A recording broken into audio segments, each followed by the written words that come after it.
Well, hello, you beautiful people. Welcome back to the First and Tuna podcast. I'm your host, Big Tuna. You're home for some cool Los Angeles Rams content. I'm hoping you guys are enjoying it.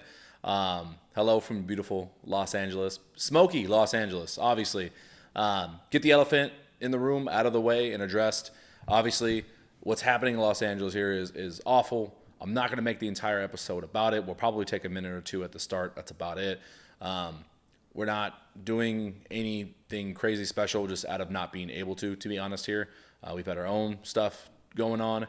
And if you want to donate, Los Angeles Fire Department, Red Cross, any major organization that I'm able to come across and link below in the description, it'll be there for you. A lot of people do need it. A lot of people have lost everything. It is awful. I think we're at a combined about 35,000 acres in Los Angeles that is currently on fire with less than 10% of it stopped or whatever the word is. But yeah, pretty bad. A lot of stuff has been going on and around based on these fires. Us ourselves, thank you everybody for the messages, the well wishes, the calls, concerns about us, if we're okay, if we're alive, if we're seared tunas. We're good. We weren't in any evac zone, immediate danger.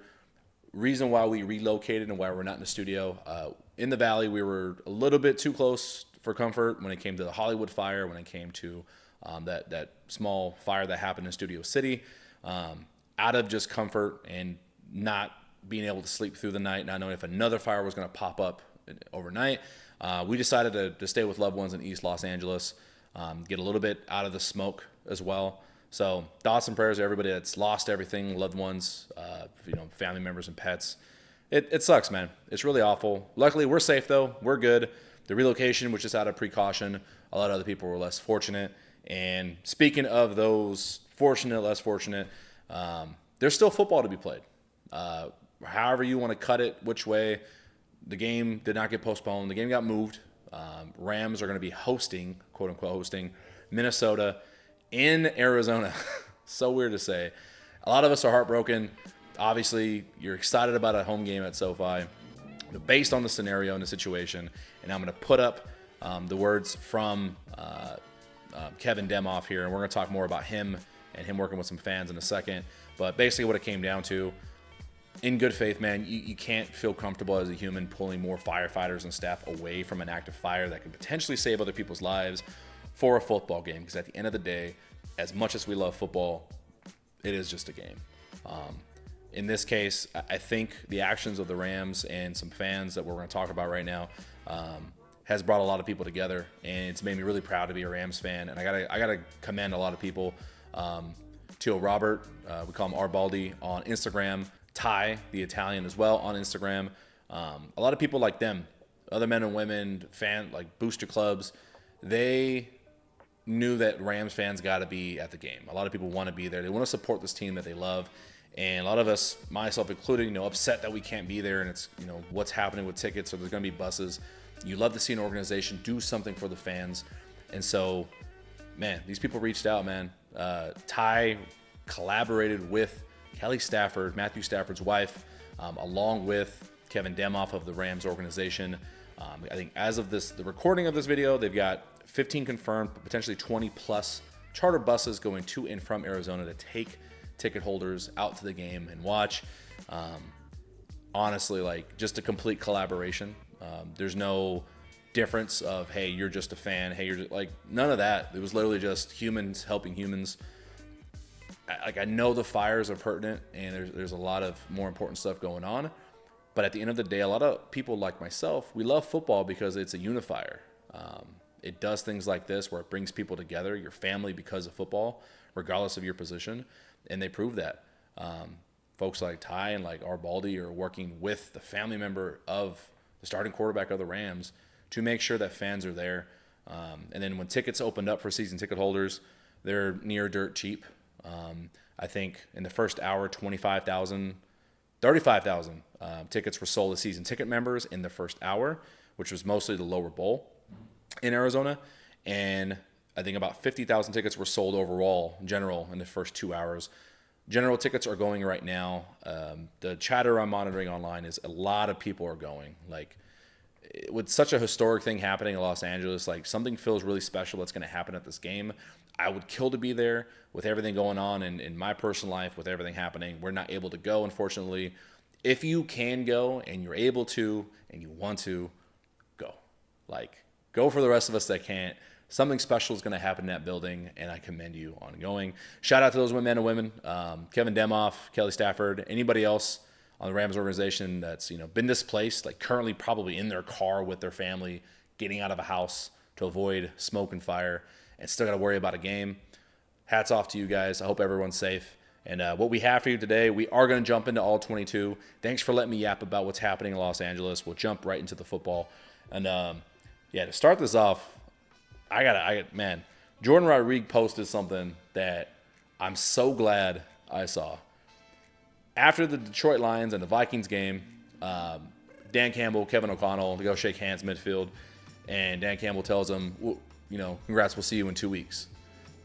Yeah, you can take it as a nicety of like, no one really prepares what they're going to say post-game. It's the equivalent of saying, hey, good job and good luck in the playoffs. If you're a competitor, if you've been in a locker room, if you've played football, you've done anything competitive past high school, you're going to take every little bit of shit said to you, maybe said to you, twist any word, and take it as slight to give you more ammunition to go and compete harder and want to just knock the shit out of somebody come Sunday or come Monday in this case. You're going to use it.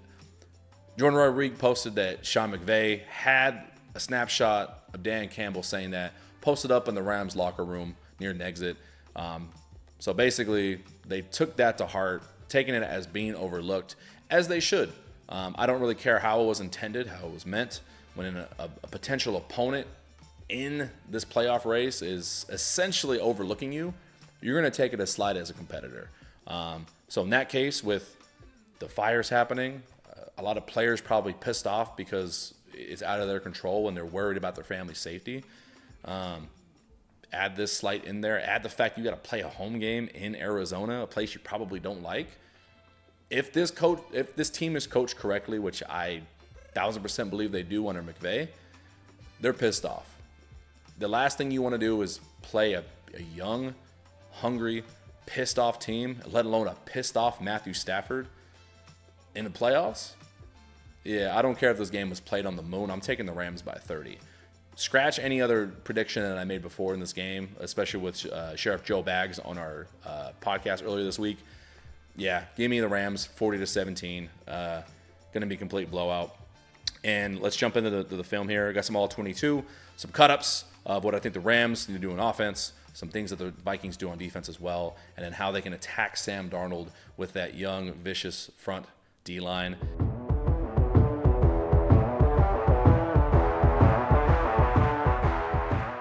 So for me, name of the game when it comes to what do you do to stop this Minnesota offense, what worked a lot in Week 8 was trying to simulate pressure, trying to get pressure on Darnold with these 5 guys, or at least a combination of these 5 guys.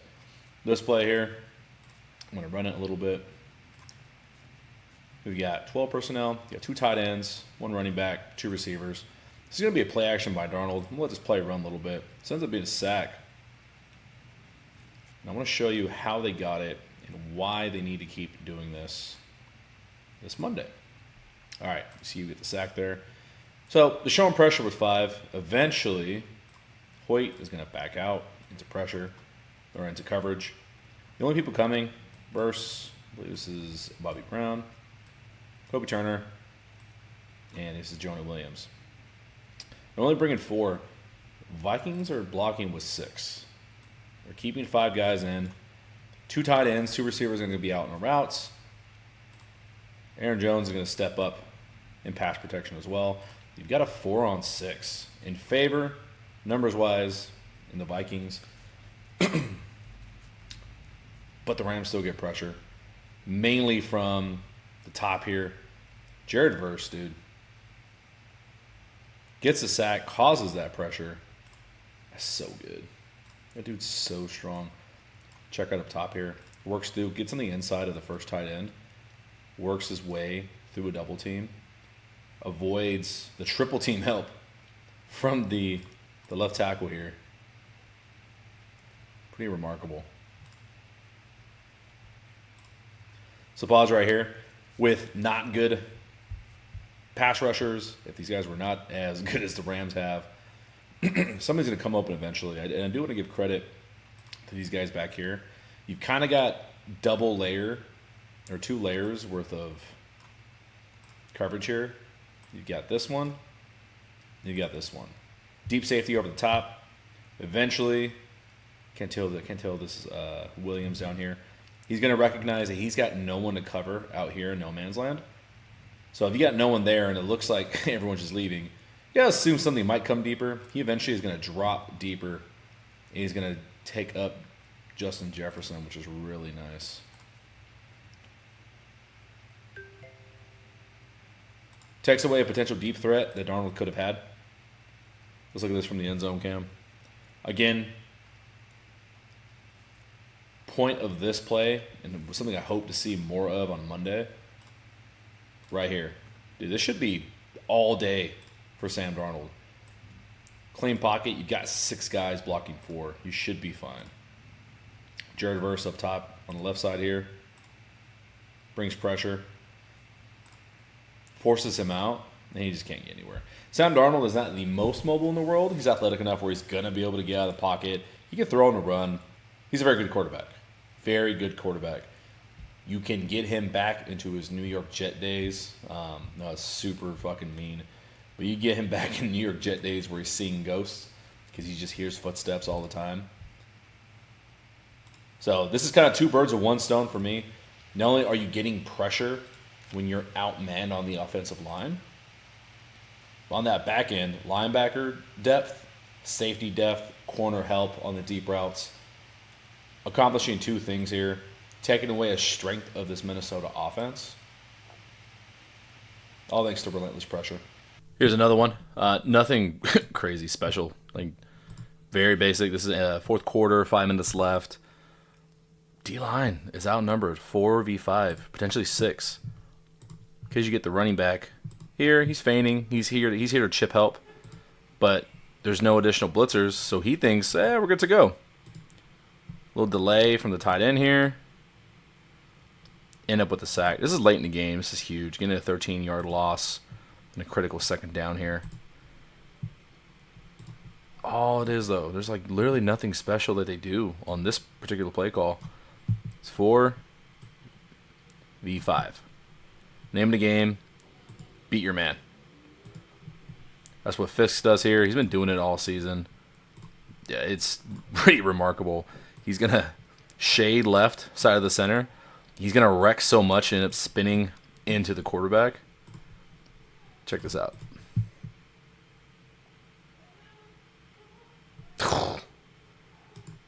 Doesn't end up getting the sack, but just him as a bowling ball. Here, I slowed it down a little bit for you. Watch him bowling ball through the center here.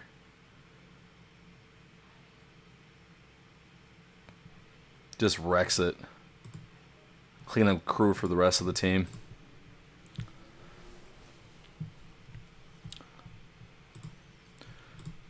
Checking out the end zone cam view. So why am I harking on why it's important for these guys to get 4-man pressures, to get outnumbered pressures without blitzing? Reason being is, if I'm going to be cut and dry about it, on paper, secondary, linebacking core, when it comes to talent-wise, you can argue Justin Jefferson, Jordan Addison, TJ Hawkinson. These guys are more talented, like just on paper, than the Rams secondary in terms of speed, in terms of potential positioning when it comes to playing the ball. They have the track record this year where they're a phenomenal receiving core group. You want more men in the secondary than you want in the backfield if you can help it. The more men you're sending on blitzes, pressures, and you're not getting home, you're leaving your secondary susceptible to big gains. It's what the Vikings have been feasting on all season long. So in this scenario, Fisk is going to do his best, just like he has all year long. Be a wrecking ball. Just create all kinds of havoc. Like, that's one thing that I've noticed about this front defensive line. Sometimes it's not always the prettiest, but it's just ugly. Like, and I mean that in a good way. It's nasty. Like, these guys are just colliding with bodies. Like, every time Fisk, Verse, even Byron Young are doing their thing, there's just bodies flying everywhere. Like, these guys are just chasing after the quarterback. You have Fisk here, dude. Like, spinning backwards, trying to get the quarterback. Like, does not care how it happens. Like, these guys are desperate for the quarterback. Hoyt ends up getting here. Throws up to LA eventually. But that's the name of the game. Getting pressure without having to call blitzes. Obviously, we love seeing blitzes called, but if you can do it without calling those blitzes, it helps the secondary so much. Another thing I want to know here, I know Durant gets beat off the line here. He's a little bit late. The whole defense is kind of late getting set. I know the Vikings were probably in a 2-minute drill here. Durant gets beat, but he's not really panicked about it. He's got over the top safety help, and I kind of like how he plays this here. You watch him trailing the whole time. He doesn't need to be in front of Jefferson in this scenario because he's got Lake helping over the top. And because I'm not sure if you can see my mouse with this setup, Lake's up top here. The Durant and Jefferson matchup is here. So they got like, and again, somebody can correct me if I'm completely wrong. It looks like a two-man look. Two-man will look like, it can be look like a cover 4, like a cover 2 match. Meaning, hey, your responsibility is just this guy. But the fact he's completely turned around when the play starts lets me know this may be more of a man look, and he just completely chases him. Like I was saying, you match those two together. If your front line can get pressure without having to send blitzes, it allows your linebackers to sit a little bit deeper depth here, keep everything in front of them. And it's very, very lucky that happened because this is what's going to happen. The negative side of it is this up here. If they do not get home, you're leaving yourself open. That's a bad double move. Jordan Addison gets him. Cam Curl's down here, too shallow. Cam Curl's watching the quarterback probably a little bit too much there. Yeah, you leave yourself open for potential double moves. In this scenario, they got home soon enough where if they don't get home, Jordan Addison is probably tying this game up with 5 minutes left for the Vikings, and it's probably goes down to the wire a little bit closer than how the Rams had it when they won this game. So here's another one. Pressure forces an incompletion here. This is early in the second quarter of this game. It's tied at 14-14. 3rd and 9. So you got to get 9 yards. Let's just run through it real quick. Ends up being incompletion. Pressure here. Incomplete. Oh, actually almost a pick if it's still a little bit higher. I've ran this back a few times, and I'm kind of confused by the route tree concept here down at the bottom. They keep 7 in initially to block. They're going to flood out both the tight end. Running back ends up staying because this is a blitz by the defense. This almost looks like a spot concept, some sort of flat, like a slant hook or a slant, and then a corner as well. What you're going to end up getting is more of a corner tree concept. You got a flat option route by Jefferson, a corner, and then almost like a seam or post corner up here up top. And then Darnold throws it in the dirt at Byron Young, where you would assume Justin Jefferson would be if he turned inside instead. So either Darnold couldn't see because of the pressure, whatever the case may be. What I like here, pressure off the edge, forces Darnold to step up. And then because of the interior pressure, he's just got to get rid of it. Like, he just has no time. So you can get the motion here. Great jump by Verse. Pressure up top. Darnold's good enough where he's going to sense it. Does a little step up, avoids the pressure. But because there's no clean pocket, I think this is the left guard who's getting manhandled up front here. God. Michael Hoyt. Michael Hoyt is just manhandling this left. Oh, it's the running back. Hey. Yeah, that's a mismatch. The running back steps up in the middle here. So you've got 1, 2, 3, 4, 5, 6, 7 on 1, 2, 3, 4, 5 players. So let's run this back one more time. I'm sure you're tired of me rewinding over and over. 1, 2, 3, 4, 5 guys in pressure. Sorry, not Young. This goes down here at the bottom. 1, 2, 3, 4, 5, 6, 7 guys gonna be blocking for Darnold. Doesn't matter. Press, press, press, press. Coverage down here, pretty solid. Loving the triangle that they made down here. Doesn't really matter if Jefferson did turn inside here versus outside. Looks like he kind of had a choice route, as most good receivers are going to have. Donald just dirts it. Lands about 3 yards in front of Byron Young. Let's go ahead and look at the end zone cam. You're going to get Jared Verse coming off the edge here so quick. The left tackle was going to have to damn near sprint out there to go get him. Like, can't help in the middle whatsoever. Usually you at least want to get a hand, but when you've got pressure that hard, leave the rest of your guys up, susceptible. What I really like about when Shula calls these kind of plays, and this is early on. This is about 9 minutes left in the second quarter. Game's tied 14-14, 3rd and 9 for Sam Darnold. I like when they line up. I'm going to use cliche word exotic packages, exotic lineups. It's just mixing it up a little bit. And what I mean by that, not every day you're going to see your free safety, Cam Curl, down here in the box, standing in the B gap, ready to blitz, and he does blitz. You've also got Byron Young sitting here, just inside the B gap. Usually he's playing on the edge, and then you got Fisk, who's usually on the interior, out here on the side. So they mix it up a little bit. They make them think a little bit harder. Like, okay, who's dropping, who's not? Common sense should usually tell you something like, all right, there's no way Cam Crow's coming. He's got to drop back. Maybe Byron does, but more likely it's not his strong suit, so he's probably going to blitz. You'll see that. I'm going to run a little bit from the center to the right side of the line.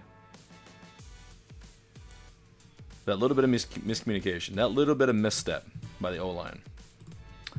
So because they're assuming, all right, let's slide this way. Let's have running back step up here and help in case he comes. It allows a one-on-one with an oversized, with a linebacker and Michael Hoyk on the running back, gets pressure up the middle here. And I'm going to slow it down a little bit too.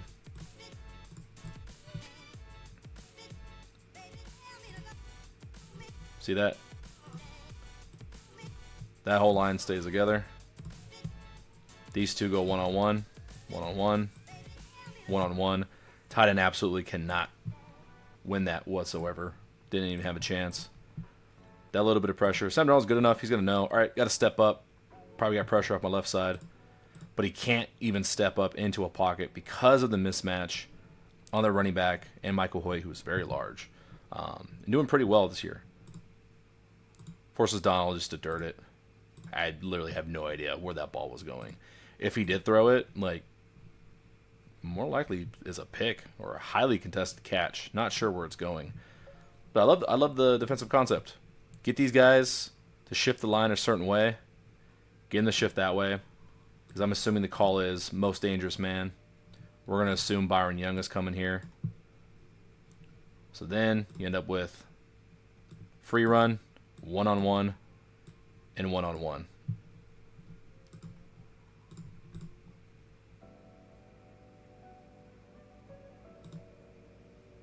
Crazy. And as much as Ham is that's a fullback too. As much as Ham is, good blocker, it's just a mismatch. All right, next play. Before we look at the line again, I want to give credit to some really good coverage here in the secondary. I know I said, they're not on paper as skilled or as quick as the Minnesota wide receivers, but this is really sticky coverage. Up top, you got Williams on Jefferson. Honestly, that's perfect man coverage. Off the line, forces him outside, stays with him, stays attached, forces him to the sideline, so he's got nowhere to go. No, he's got inside help with Curl up here. Actually, let me do some painting here, so that way you know what I'm talking about. This matchup, he's forcing Jefferson to the sideline, not let him have, not let him stay at the bottom of the numbers, so that way he has to, choose a side. Forces him outside, limits his availability. So up here, like, Jefferson's just not even an option at all anymore. Down here at the bottom, I love the way Durant plays man when he's got help over the top. So here he is. I don't know why I drew a line. But he likes to trail a little bit. I like the trailing because he's got safety over the help. That can trick a quarterback sometimes to throwing it if he misreads the coverage. And then if there is a comeback that's his responsibility, he's already in good position. So I like that a lot.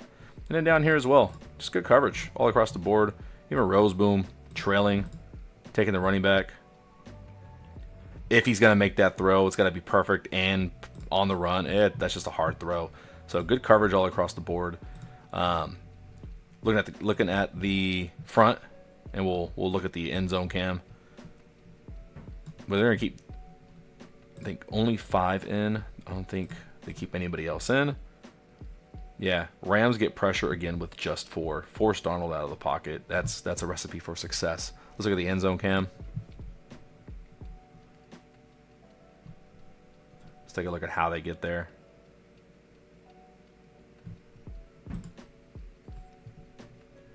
So you see a lot of this, and I love it. Again, looks similar to that sack we watched earlier, where only 4 are coming, but you've got 5 lined up in different gaps. And because this defensive line, these front 4, Young, Verse, Turner, and Young, like, they're able to get a step on most linemen. So I love putting the offensive line in a situation where they have to make a choice, and if they're wrong on their first guess and they're off by like just even a millisecond, they were already beat. That's such a good stunt by those two. So the winning play here is Fisk working towards the tackle here, and Verse coming around the edge here. What this does to an offensive line, if you haven't watched too much, basically these two are gonna work in combination together. They're assuming, all right, center got his guy man up, he's okay. Take one man, you take your man. When a defensive line stunts the way they do, let's slow it down a little bit. Eyes on Fisk here, left side. He works towards the guy who's supposed to cover Verse, basically just crashing into him. Imagine it like if you're watching wide receivers play, when a wide receiver runs into a defensive back, a pass interference type of thing, like you're able to do that on the defensive line, basically running interference to the guy who's supposed to block Verse. And because this tackle now, the guard, sorry, is not able to recover because he's chasing his guy. It's just a recipe, just all messy. Fisk essentially gets himself blocked by 2 guys. I'm sorry, that's Byron Young up here. Yeah, creating a free runner when they have more men to block than you have to rush is basically how the Rams can win every game on defense.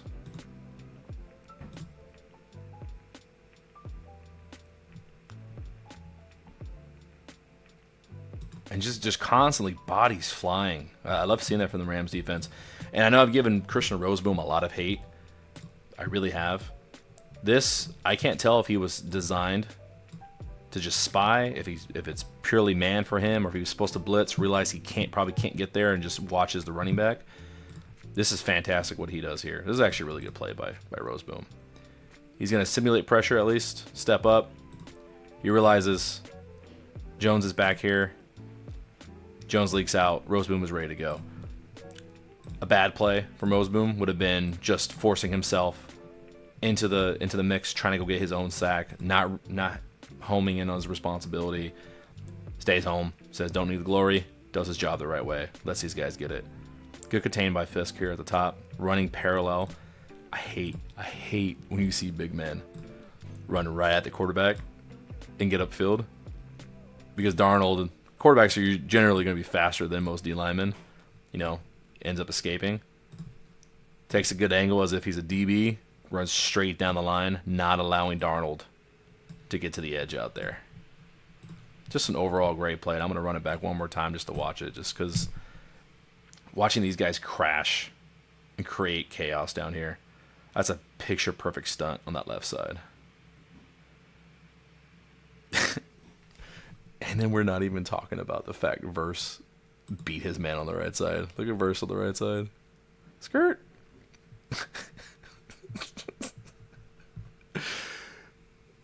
At the start of this play, you had 6 guys blocking 4, and they still got pressure on Darnold where he's running for his life on the outside. That's how you win this game. All right, flip side, right? because defense can't win every single rep. I feel like when I do see these sets from Shula's defense not working out how they want to, here we have something similar we saw in the past few plays where it did hit home. You're showing blitz. Offenses know where it's coming from. But essentially they guess right. They shade more towards the side where the heavy pressure is coming from Fisk and Young. They stop a potential twist up top here. Keep a somewhat clean pocket so that way Darnold can step up. Delivers a strike to Justin Jefferson over the middle. The 2 points that I feel where the Rams do give up big plays on some of these sets is going to fall. If you watch Michael Hoyt right here, he gets picked on just because, coverage is not a strong point. He drops, doesn't drop enough. Roseboom was deep out there. I know these guys got kind of hook curl responsibility. This play design is just meant to beat that. Because if you look down here, 30, I think it's McCullough, right? He's at the same depth. Like, they're identical depths. But Justin Jefferson runs his route past that. God, I cannot draw the day. Sits in a window right in the soft spot of the coverage. Like, not really anything he did wrong. Just a good play call. Again, one more time. Hoyt's going to drop to a certain depth. Jefferson does his job beating that depth. Safety over the top is too deep. Roseboom is just off in this. So, yellow square here. There's a soft zone where there's naturally just no coverage based on this call from Shula. Not only does the offensive line block just enough to give Darnold time to find that, so he can step up, Jefferson finds that soft spot, dimes it right over the middle, 12-yard gain on 2nd and 8. Let's go to the end zone cam one more time. I think these are going to happen. You can't get frustrated as a Rams fan when you're watching this, like, oh, God, why didn't they get that? Why didn't they do this? I mean, every game, quarterbacks get yards and completions. But what the bigger plays that I see the Rams do give up, I feel this is a common occurrence. Just not getting home in time. It sucks because Fisk gets such good penetration here off the start. Let's slow down a little bit. Again, just doing a little bit of appreciation for these guys up front, doing some fighting. Fisk doing a good job beating his man.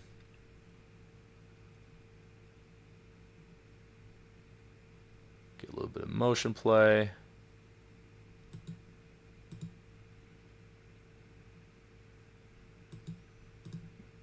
Yeah, just a bad rep by Turner and Verse as well. What it kind of looks like, I'm not sure if they were, but it does look like Turner is doing his best to occupy across the face of the center. Fisk is just working straight through here so he can occupy the right guard. And I think Verse is supposed to loop around. I think so. But what ends up happening here, offensive line does a good job on this left side of just shielding that off. They were not threatened by Hoyt standing in that gap. Good communication by this right side of the Vikings line. They got 3. They just pushed Verse and Turner together. That's the best way you can stop a stunt or a tex, is mush them together, make them run into each other.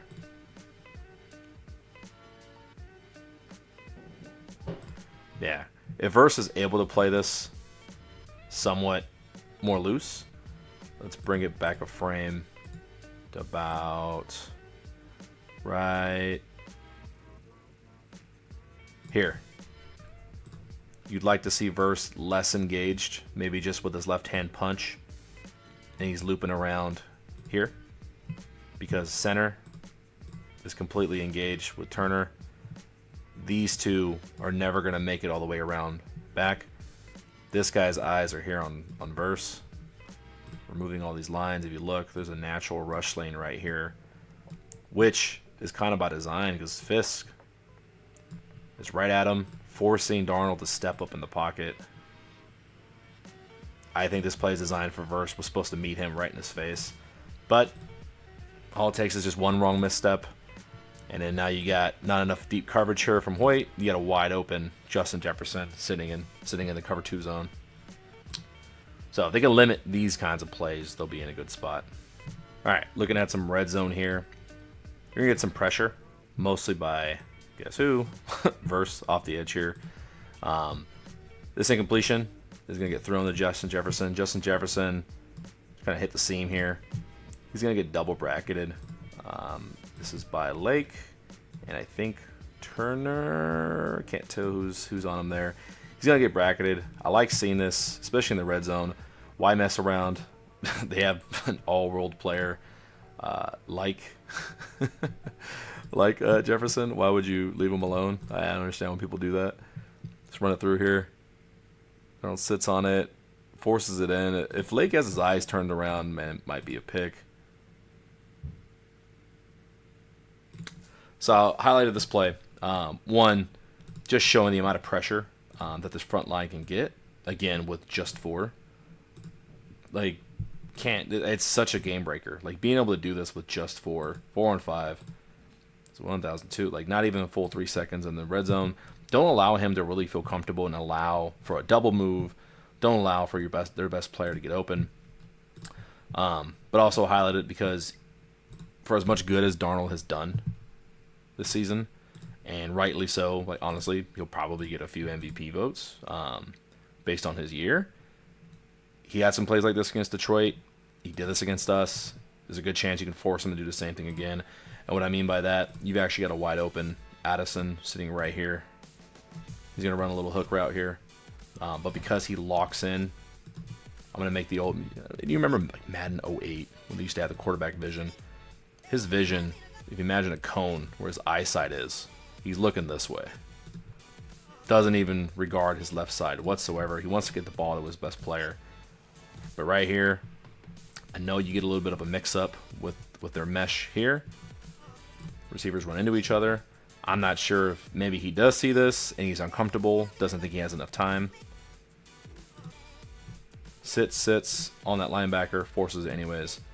Let's look at the end zone cam. Maybe we can get a little bit of a hint at what he was looking at. There's snap. Pressure. Yeah, so he's doing a good job at just staring down, actually, Hummel here, right in the middle. That's what it looks like his eyes are. His eyes are staring right at him. He's trying to get him to move one way or the other. But he doesn't, based on where Hummel's moving, so he's staring at Hummel, heads that way. He doesn't have left side in his vision whatsoever. So if you can get enough pressure on that, if you can make Darnold feel like he does not have time at all the entire game, you're going to get some of these throws. You're going to get some of these where he's staring down a receiver, he's missing open guys, where he, quote-unquote, is seeing ghosts. Remember, bring him back to his New York Jets days. He's seeing ghosts. Allow these double teams, allow your coverage to have a chance against all-world players like Justin Jefferson, because, like, honestly, one-on-one, 9 times out of 10, Jefferson's probably going to win a jump ball, win a matchup in the end zone. He's that good. Just don't even let it get there. One more time. Bang.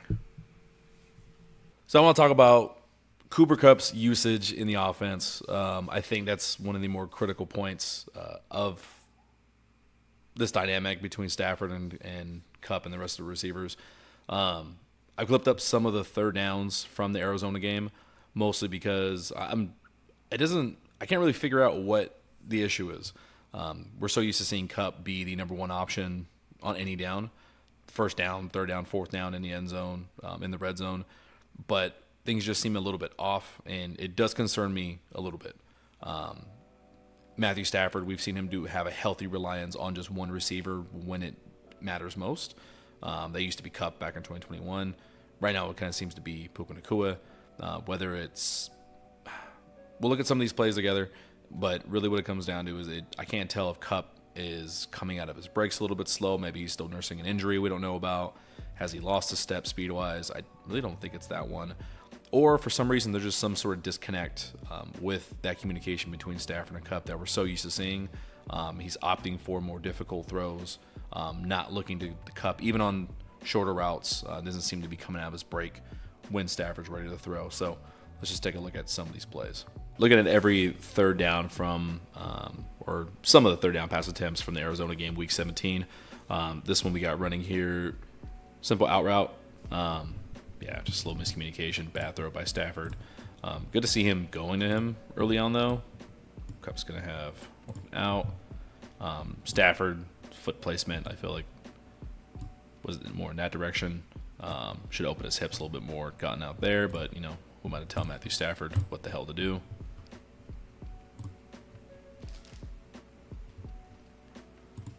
Yeah, and this is just kind of a, I think this one's just them. Good play by the defender. Pass was a little bit too far inside, like I said. Kind of look at where Stafford's plant foot is. Hips were opened right at where the ball went. Should have been more out there. That's this guy's faster. It's probably pick six. It's a little scary. But, yeah, just more of a bad throw. Usually don't see that between 9 and dime. Next play we got somewhat of a cover 3 beater, trying to get in that deep 10-plus yard zone. You're going to have Cooper Kupp here in the slot, running that dig route. He ends up going to Demarcus Robinson on the kind of inside release, post corner, or just straight, deep corner route. Let's go and play it through. Ball ultimately gets tipped at the line, incomplete, but based on where his footing was, he was actually going to Robinson down here at the bottom. Just another example where, this is 3rd and 10.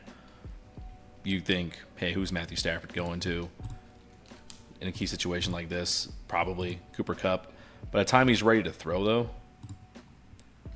he's made his decision just before this point.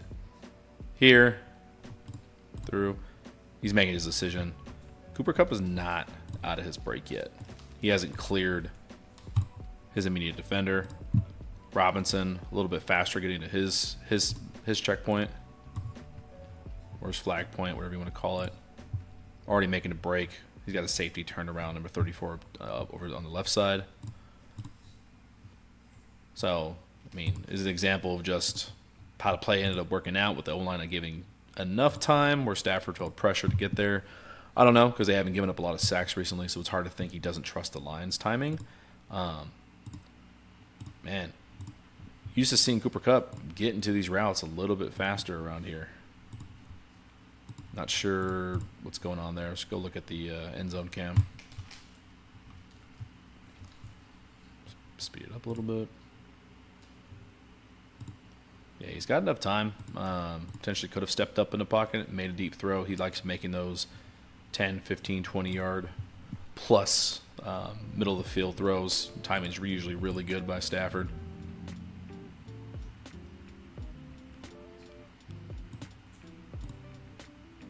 Yeah, maybe he was thinking arm punt. If you're gonna take a shot, 3rd and 10, throw it deep, downfield, potentially near the sideline to go out of bounds too. That way you're not giving up field position. But yeah, it's just another example.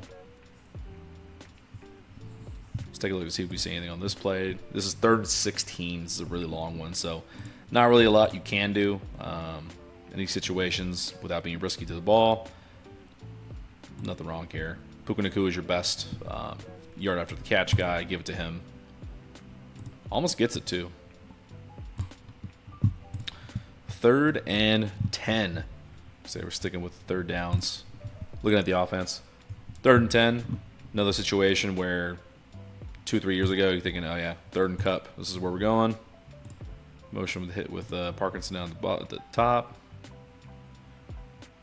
Ends up being a great play by Stafford and Puka, but he's opting for the riskiest and just most difficult throw on the field here.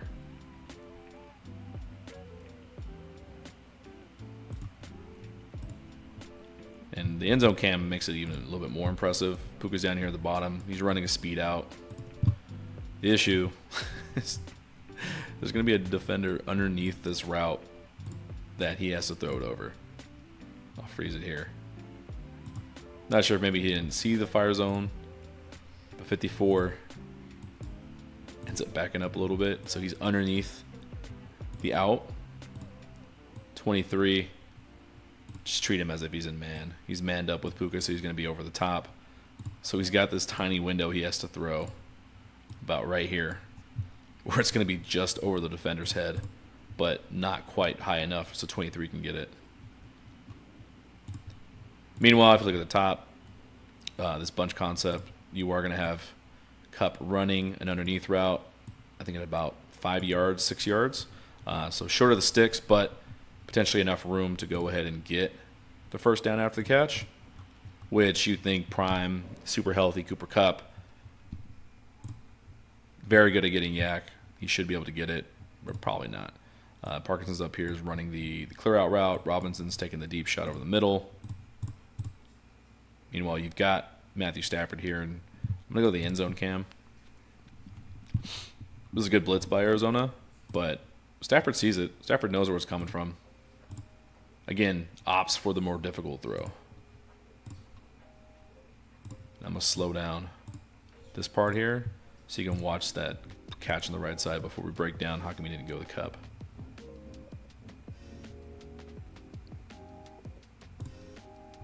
That's almost at that guy's fingertips.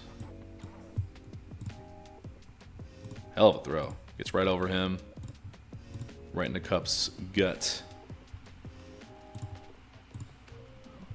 But, I mean, when you're teaching high school football, one of the main kind of easy things you could teach them is, okay, if the blitz is coming from one spot, unless they cover it well, there's probably going to be an opening. Throw to your hot receiver.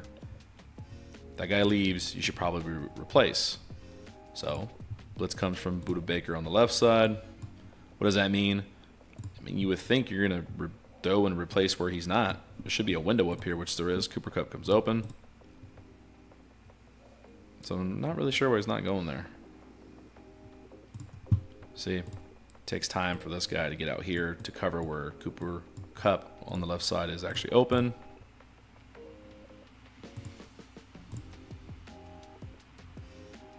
Very difficult throw. Only thing I can imagine is in his reading, he's worried about this guy. He does get back there pretty fast. Maybe he's assuming he can't get the throw there in time. You watch him jam out. Head goes there. Maybe he thinks he can't make that throw.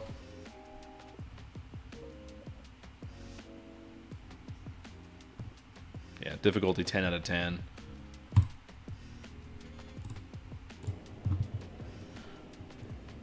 There we go. Got another one for you. 3rd and 10. This is right before halftime. They're driving.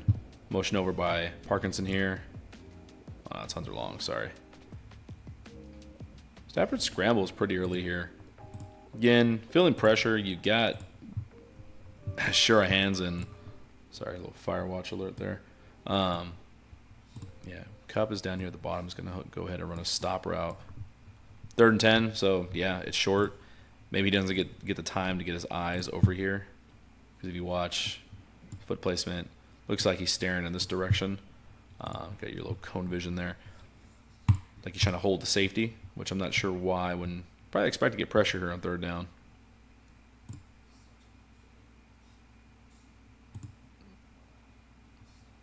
Gets a nice little completion there. Yeah, just another example where like I'm so used to him just going straight to Kupp. I wonder if it's just how the games have turned out, if it's intentional. Not really sure.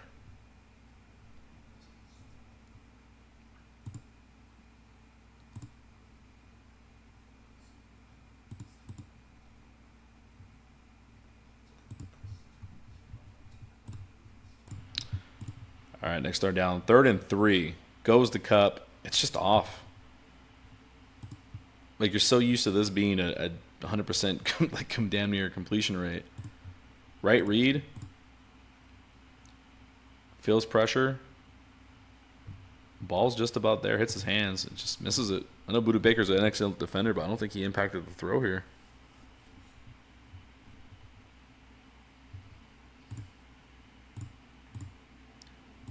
He just drops it.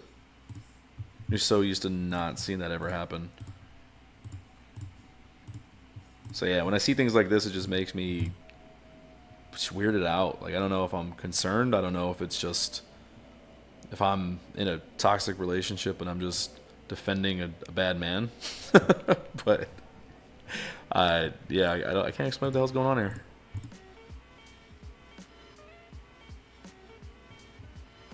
I'd like to see that get cleaned up though by those two.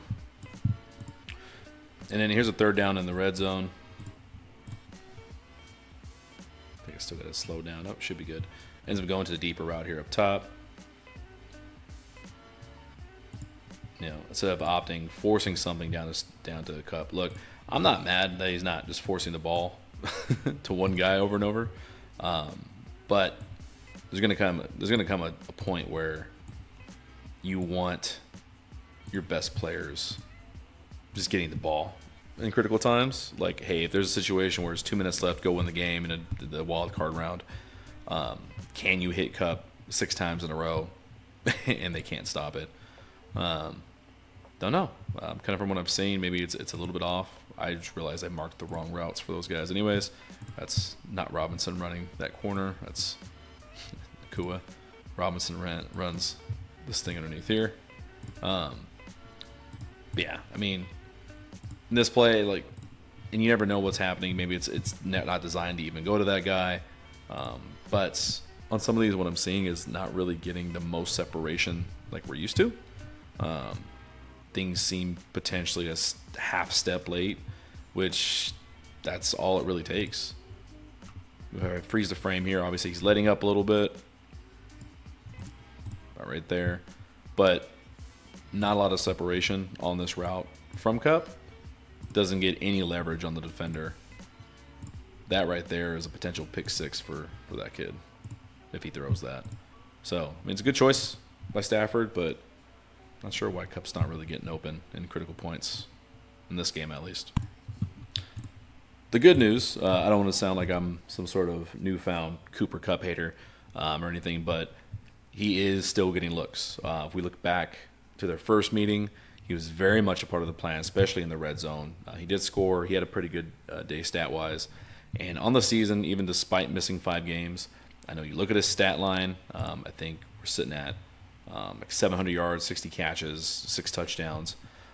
If he at least was healthy and stayed at that pace, this is still a 1,001-yard season, 94 catches, 8 touchdowns, and he is averaging 10.6 yards per catch. So when he's getting the ball, he is effective. He is still a very good wide receiver. You're going to count a lot of stuff to, a little bit of rust, missing a lot of games, and potentially defense is just honing in on him, which it does seem like. It seems like they're extremely quick just to jump to whatever he's doing, which I don't blame you. You cover a former Triple Crown winner. So looking back at the film from the first matchup, Week 8, where the Rams did beat the Vikings on Thursday Night Football, a lot of his usage here looks good. They were slinging the ball all over the place. This is a game where Stafford had multiple touchdowns. Kupp did score, like I said. So let's look at some of the things that did work implementing Kupp from that first matchup. Especially like this route. This is first quarter, 6 minutes, 2nd and 5. It's a nice speed post by Cooper Kupp. So if you missed it, he's going to motion over. Boom. And this is what he's just super good at. Let me get my pen here. Yeah, he's super good at getting right on the toes of defenders. And he's going to end up breaking this off into like a speed route, speed post. Gets right on the toes of the defender. Defender plays it pretty good though. Stays home. Goes with him. Doesn't react until he sees Cooper Kupp's hips open a certain way. Should be a touchdown. Cooper Kupp does get enough leverage. He's in front of him. Just leads him a little bit too much. Cooper Kupp can't get there. Was it a bad throw? Was Cooper Kupp slow? The world may never know. So let's see. Get the motion over. Looks him off. Looks back. No safety help. Oh, dude. Just doesn't get there. Just overthrow. And it sucks because you're so used to seeing this be such a great connection. Hate seeing him miss openings like this. Here we got Father Time rewinding itself. You can't get mad at that. It's such a beautiful play. Fades, 2 guys sacking him. Cooper Kupp works back open. I wonder how much they actually practice this, since Stafford's, if he's running, there's probably an issue. We should be checking on his AARP. But good work back drill. Cooper Kupp finds open window. He's just so good at that. One more time. Just a little appreciation for what happened a few weeks ago. Yeah, I wonder how much of this they actually practice. You got to appreciate him celebrating a touchdown before he even caught it.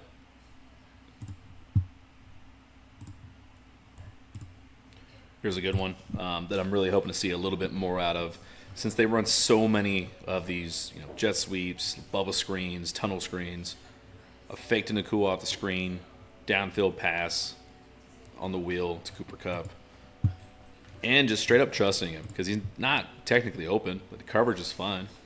But literally just using that little bit of quarterback to wide receiver telepathy. God, I cannot speak today. Throwing it downfield, throwing it more on a rope, and just assuming Kupp recognizes the coverage as well as Stafford does. I'm just going to throw this right at him. Go get the ball before the DB even recognizes. Because DB is not, when you've got man like that, he's not looking back at the quarterback. His eyes are on Cooper Kupp. And then hopefully both of them recognizing that, you can just pretty much throw a dart at him. Kupp should have his eyes on the ball way before the DB does. Gets the big play. Really impressive.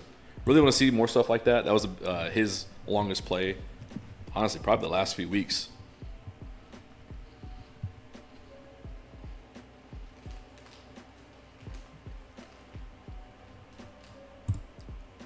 Yeah, at first watched it when I was watching this live, just thought it was like, man, you really threw that up as a prayer.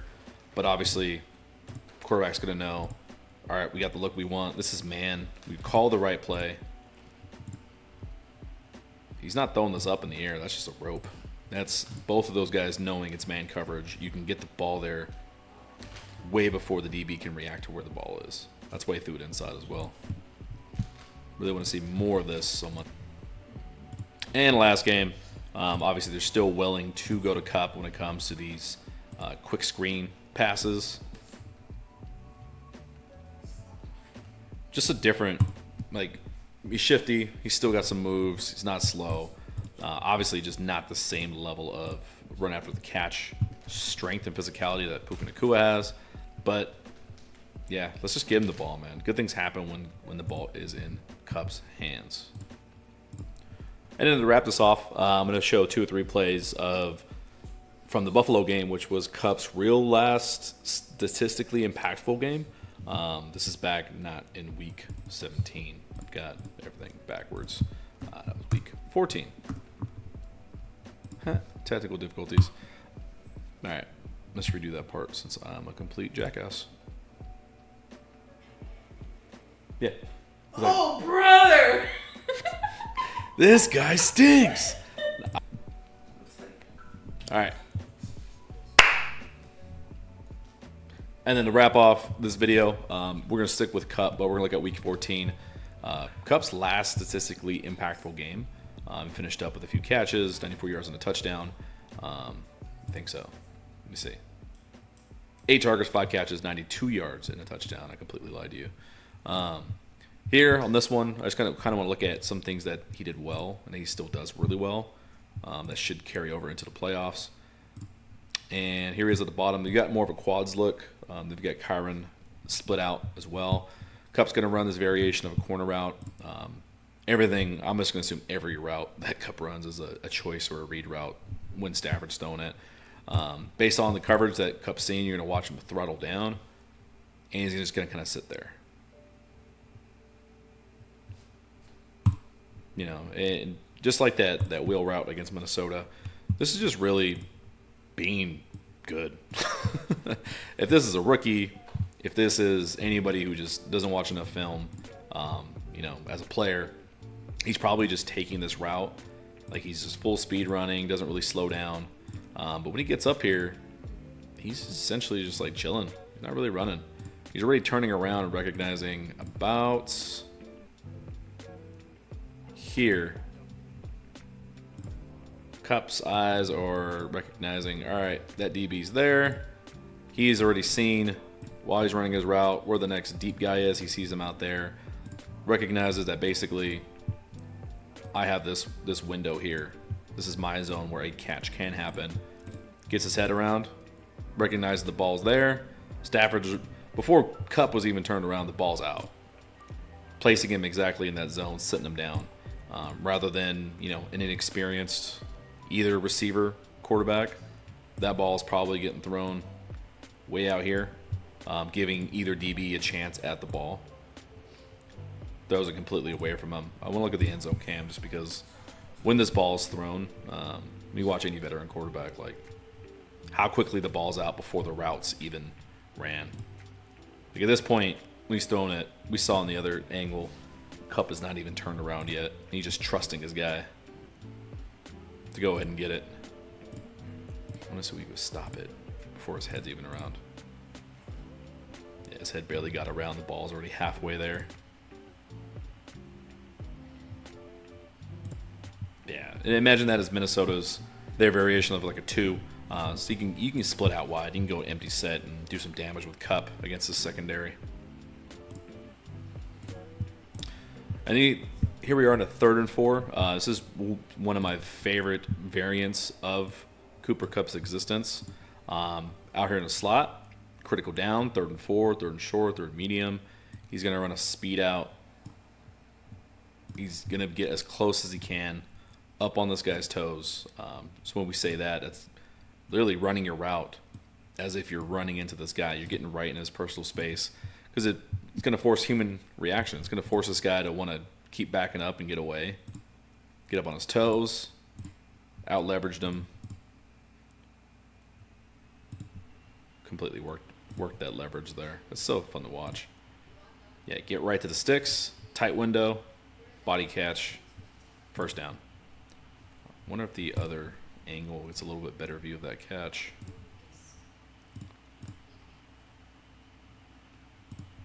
Tough contested catch, man. Slow it down out of a appreciation for it. Is it appreciation or appreciation? And catch. Yeah, I want to see more of this. The speed outs, the timing there. I will say, if I'm maybe reading way too far into it and we got tinfoil on, this route looks like one of the fastest we've seen Cup run. Like quickest in and out of a break into it, rounding out that out. Comparison to what we've seen the last few weeks. Not sure if maybe he's nursing that ankle, that calf, what's going on, but yeah, hopefully he's well rested because when he's at his quickest, he is hard to cover. Alrighty, last play. This is a fun one too. Watching Cup operate out of the slot, he is able to not only draw pass interference, which gets declined because of the big catch he has here, but just a perfectly placed ball, throw and catch here between the two. Runs a seam route, gets right past the linebacker or the safety. Can never tell these numbers. But runs right by him. We'll say though, do want to say man, looks like he's trying to get on that horse, but that's about all the horsepower he's got. I know fighting through contact definitely is going to impact your speed, but yeah, some of this too. Just let Cup operate out of the slot. Let him out leverage non-CB1 guys, because safeties and linebackers still aren't going to be able to cover this guy. I think ultimately that's the whole point of this video that I'm trying to portray here when it comes to Cooper Kupp stuff. Maybe the other angle in this play is a little bit better. Is that even if, let's say, he's not fully healthy right now, or just lost a quarter step, a tenth of a step for whatever reason, he's still going to be able to, one, be smarter than most defenders, two, his ability to get to a leverage point where it doesn't matter if you run a 4-4 or a 5-4, just off the angle alone, you can't cover him.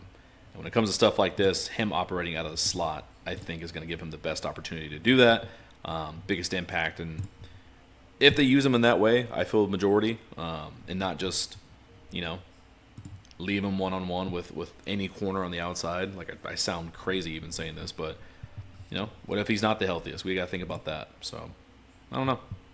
Tell me what you guys think.